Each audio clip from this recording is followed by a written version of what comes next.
Max, what do we think about how this market over the last 2 weeks has kind of, I suppose, just cooled off when it had to cool off? But what is it looking for in terms of determining what you think might be its next move? Yeah, look, it's actually a great question because it's probably the question that we get the most and the most frequent right now. What is the next catalyst? What's the market looking for? What can drive us higher in equities, tighten spreads, and really higher across the board in risk assets?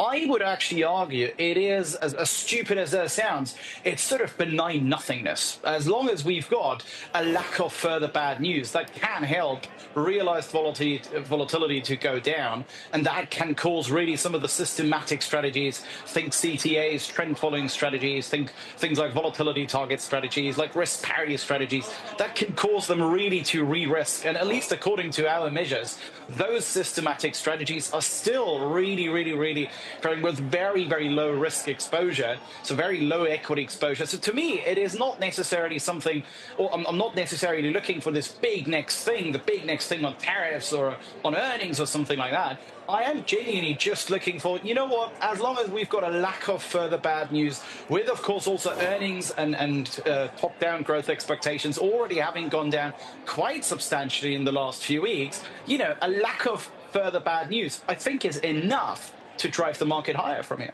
Yeah, I guess that would fit in with the old, don't short a dull tape, and, no news is usually good news in a bull market for returns in a kind of slow and steady way, I suppose.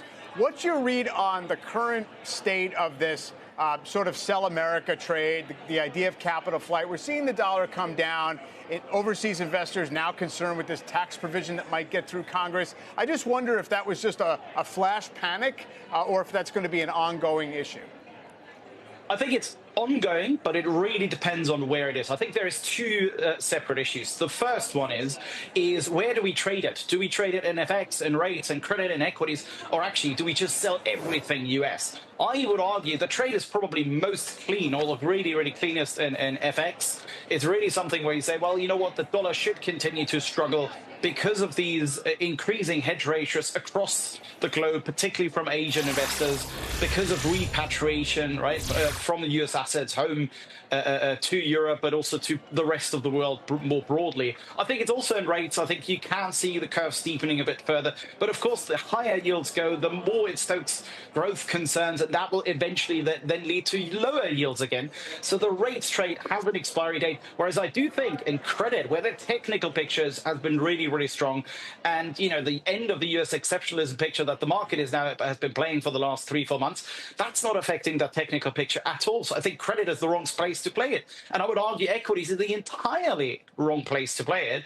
Because let's face it, when you look at the Magnificent Seven, most of the Magnificent Seven actually derive a much larger share of revenues from overseas. So the lower dollar really helps them. I would argue the weaker dollar, when you're one of the Magnificent Seven, one of the mega caps, you're loving this. You look at this and like, yeah, great. As long as the dollar keeps going down, we have an artificial further boost to EPS. And that actually should keep US equities very well bid in the next few weeks. Yeah, I mean, that is almost what U.S. exceptionalism is for equities, which is taking profits from the rest of the world, bringing them here, and then we put a 25 or 30 multiple on those earnings, and there you have, the NASDAQ and the equity market leadership of the S&P 500. Max, I really appreciate you weighing in today. Thanks so much.